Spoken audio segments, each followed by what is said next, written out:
కేరళలో ఎందుకు జనసేనకు వచ్చారు? అక్కడ నా కులం ఉంది. అక్కడ తమిళనాడులో మురుగన్ మానాడికి వెళ్తే అక్కడ 10 లక్షల మంది అక్కడ కూర్చోబెట్టి నా కులం ఉంటుందా? మన భావాల్ని మనం అర్థం చేసుకునే వ్యక్తులు ఉంటారు కాబట్టి వస్తారు. ఎక్కడో తమిళనాడుకి వెళ్తాను, ఎక్కడో మన మహారాష్ట్రకి వెళ్తాను, ఎందుకు వస్తారు అక్కడికి? తెలంగాణలో కూర్చొని ఒక ఎంపీటీసీలుగా గెలుస్తారు, లోకల్ బాడీస్లో గెలుస్తారు. వాళ్ళు నన్ను వచ్చి కలవను కూడా కలవాల, కానీ జెండా పెట్టుకుని గెలిచేశారు, గుర్తుకు పెట్టుకుని గెలిచేశారు చాలామంది. అంటే భావం తాలూకు గొప్పది, భావ తీవ్రత అంత గొప్పది. ప్రజా యుద్ధ నౌకని గద్దర్ గారు కూర్చోబెట్టి నన్ను ఎందుకు ఇష్టపడతారు?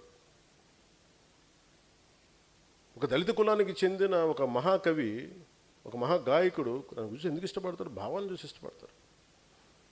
ఇది అర్థం కాకుండా కూర్చోబెట్టి నువ్వు ఇక్కడున్న కొంతమంది నాయకులు ఆంధ్రప్రదేశ్లో నువ్వు కాపులకి ఏం చేసావు, కాపులకి ఏ రోజు నిలబడి నేను చెప్పాను అసలు? నాకు ఎంత విసుకొస్తుంది. మీరు ఎందుకు ఇంత దిగజారుస్తారు? నిజంగా వాళ్ళు ఒకసారి ఈ రోజున సభాముఖంగా వాళ్ళందరికీ చెప్తున్నాయి, మాట్లాడండి. మీకు కూడా చెప్పాలి. ఒకసారి మీరు అనిపిస్తారు ఎందుకు మాట్లాడమంటే, ఈ సందర్భాన్ని పురస్కరించుకొని నన్ను విమర్శించే కాపు నాయకులందరికీ కూడా నేను సమాధానం చెప్తాను. 12 సంవత్సరాల తర్వాత నా మౌనాన్ని వీడి చెప్తున్నా.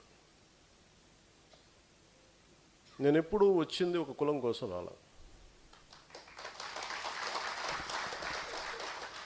కాపు నాయకులందరికీ ఇబ్బంది ఉందని చెప్తున్నాను. నేను ఒక కులం కోసం రాలా. నా దేశం కోసం వచ్చాను, నా నేల కోసం వచ్చాను, నా రాష్ట్రం కోసం వచ్చాను.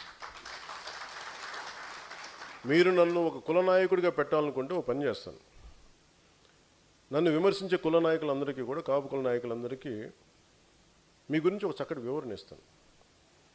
మీరే ముఖ్యమంత్రి అభ్యర్థిగా మీ అందరూ ఏకాభిప్రాయం సాధించండి. నన్ను విమర్శించే వాళ్ళందరూ ఒక ఏకాభిప్రాయాన్ని సాధించాలి. ఈ మధ్య నన్ను విమర్శిస్తున్న నాయకుడిని మీరు పని చేయండి, మీరే ముఖ్యమంత్రి అభ్యర్థిగా మీరు ప్రకటించుకోండి, మీరు నిలబడండి. సంపూర్ణంగా మీ వెంట ఉండే ఎంతమంది కుల సభ్యులు ఉంటారో వాళ్ళందరితోటి మీరు ముఖ్యమంత్రి అయిపోయిన సంతోషం. నేను కూడా మీకు కంగ్రాచులేట్ నోట్ పంపిస్తాను. మీరు ముఖ్యమంత్రి, నా మీద కూడా కేసులు పెట్టుకోండి, గతంలో వీడు ఇలా చేశాడని చెప్పి. ఇబ్బంది లేదు నాకు. విమర్శించే కాపు నాయకులు కూడా నేను ఒకటే చెప్తున్నాను, మాట్లాడితే రంగయ్య గారిని పట్టుకొస్తారు.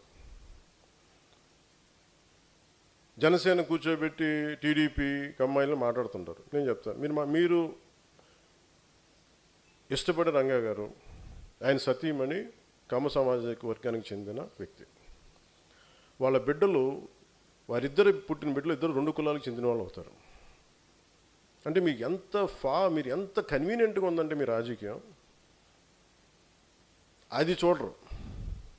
ఆయన బతికున్నప్పుడేమో వైసీపీలో ఉన్న నాయకులందరూ కానీ ఇక్కడున్న నాయకులందరూ కూడా ఆయన బతికున్నప్పుడు ఒక్కళ్ళు మాట్లాడాలి ఆయన గురించి. చనిపోగానే ఈరోజు అందరికీ కోపాలు వచ్చేసింది. ఎందుకంటే మరి ఏం కూర్చోబెట్టి నా మీద పడ్డారు. నేను ఎప్పుడు కులం ప్రస్తావన తీసుకుని నేను ఎప్పుడు రాలేదు. చిన్నప్పుడు ఒకేసారి ఒకసారి నేను చీరాల్లో పెరుగుతున్నాడు, అడిగాను మా అమ్మని, అమ్మ మనం ఏమిట్లని అడిగాను. ఎందుకు ఇలా చండాల ప్రశ్న చేసాను మా అమ్మ. దేనికంటే స్కూల్లో మా ఫ్రెండ్ వాళ్ళ ఇంటికి క్లాస్ ఇంటికి వెళ్తే వాళ్ళ అమ్మ అడిగింది, మీరు ఏమిట్లా అంటే, నువ్వు నోరు మూసుకుని నీకు ఇలాంటి అడగను. ఎందుకంటే మా ఇంట్లో మాకు తెలియదు.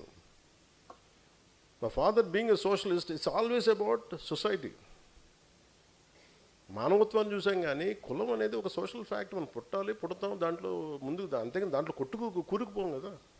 దాన్ని అర్థం చేసుకుంటాం, గౌరవిస్తాం. కానీ కూర్చోబెట్టి పదే మాట్లాడడానికి విసుగు వచ్చేసింది నాకు కూడా. ఇంకెంతకాలం మాట్లాడతారా మీరు? ఎంతకాలం మాట్లాడతారు? ఒక్కొక్కళ్ళు మీ గురించి చిట్టా విప్పనా? ఒక్కొక్కడి గురించి చెప్పాలా? ఒక్కొక్కడి గురించి తట్టుకోగలరా? నేను మాట్లాడితే నోరు విప్పితే ఇష్టానికి మాట్లాడతారు ఒక్కొక్కళ్ళు. మనోహర్ గారు కూడా రాకూడదు అంటారు, ఆయన కమ్మంటారు. ఎన్నికైన ఎమ్మెల్యేలు అందరూ ఎవరయ్యా? కాపులు లేరా దాంట్లో? నా పక్కన లింగంనేని రమేష్ గారు ఉంటే ఆయన కమ్మంటారు. ఎక్కడో తెలంగాణను పెట్టుకున్న వ్యక్తిని చూసుకుని ఆయన కమ్మంటారు. ఇంకెవరు ఉండకూడదు. ఇప్పుడు హసీనా కూర్చోబెట్టి కాపులు అండి, ఏం తెలియదు. Thank you. నేను చెప్తున్నా అంటే నేను చెప్పేది, అరే దాటి మాట్లాడదాం, కులాలు మతాలు దాటి వెళ్దాం, ఒకే అర్థం చేసుకుంటాం, మాట్లాడతాం, ప్రతి సమస్యను మాట్లాడతాం. అంటే కూర్చోబెట్టి ఇంకా తగ్గి నాకు విసుగు వచ్చేస్తుంది. ఇంకా నాకు ఓట్లు ఉంటే ఉంటాయి, పోతే పోతాయి.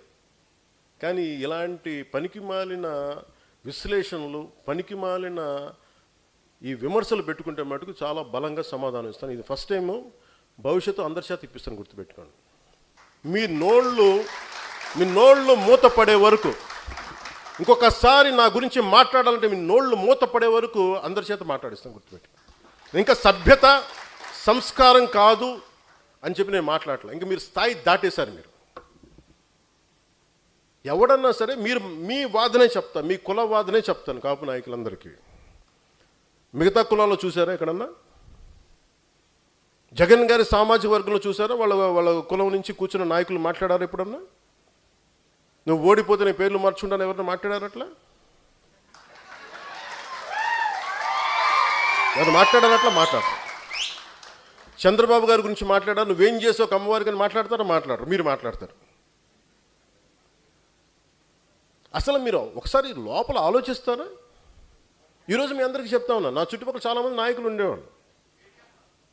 కానీ నేను ఇప్పుడు ఉదాహరణకి ఈయనే ఉన్నారు, ఆర్ఎంఆర్ గారు ఉండేవాళ్ళు, జేడీ గారు ఉండేవాళ్ళు. ఎక్కడికి వెళ్ళినా, రాజమండ్రి ఎక్కడికి వెళ్ళినా, ఈస్ట్ గోదావరి ఎక్కడికి వెళ్ళినా జేడీ గారిని పార్టీలో చేర్చుకోవాలని, జేడీ గారిని పార్టీలో చేర్చుకోవాలంటారు.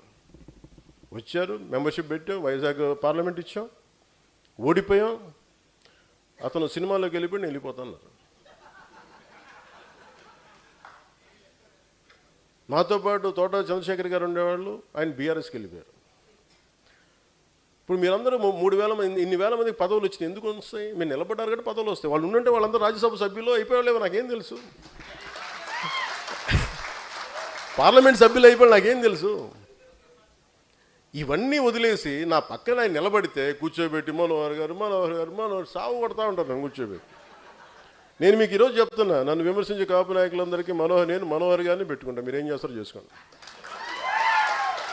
ఎందుకంటే అలాగే మీకు నా పక్కన రమేష్ గారు ఉన్నారు. ఆయన ఎందుకు వచ్చారు? నేను గెలిచినప్పుడు రాలా. 2014 తర్వాత నేను కులాల ఐక్యత అనే ఒక సామాజిక సత్యాన్ని నేను అర్థం చేసుకున్న వ్యక్తి. ఆయన అన్నది ఏంటంటే, మేము విజయవాడలో మేము గొడవలు చూసాం సార్, కులాల మధ్య వ్యాపారం అన్ని అంటే మానవ సంబంధాలు దెబ్బతింటాయి. నాకు మీ భావం నచ్చింది నాకు, అందుకని నేను మీకు అండగా నేను ఉంటాను సార్. నేను పాపం ఆయన నా పక్కన ఉన్నప్పుడు నేను ఎప్పుడు టీడీపీ సపోర్ట్ చేసిన, టీడీపీతో గొడవ పెట్టుకుని ఆయన పక్కనకి వస్తే అందరూ ఆయన కూర్చోబెట్టి ఆయన సామాజిక వర్గంతో తిట్టి ఈరోజు కూర్చోబెట్టి మాట్లాడితే, పాపం నేను వచ్చినప్పుడు ఆయన నాతో పాటు ఉన్నప్పుడు నేను టీడీపీకి వ్యతిరేకంగా, టీడీపీకి నేను ప్రో లేను. 2019లో ఆయన 14-15 తర్వాత నేనంటే ఇష్టం ఆయనకి వ్యక్తిగతంగా. ఎందుకంటే ఆయనకి నేను హీరోగా ఇష్టం, ఆయనకి నా సినిమాలకి ఆయన అభిమాని, నాకు అభిమాని, పొలిటికల్గా నా భావజాలని కూడా ఆయన అభిమాని. ఆయన కూర్చున్నప్పుడు నిజంగా కనుక ఆయన వీళ్ళు ఈ కాపు నాయకులు చెప్పినట్టుగా ప్రభావితం చేస్తుంటే నేను 2019లో కూర్చోబెట్టి టీడీపీతో ఎందుకు కూడా పెట్టుకుంటాను? అంత మాత్రం కామన్ సెన్స్ మీకు లేదా కాపు నాయకులందరికీ, మాట్లాడే వాళ్ళందరికీ?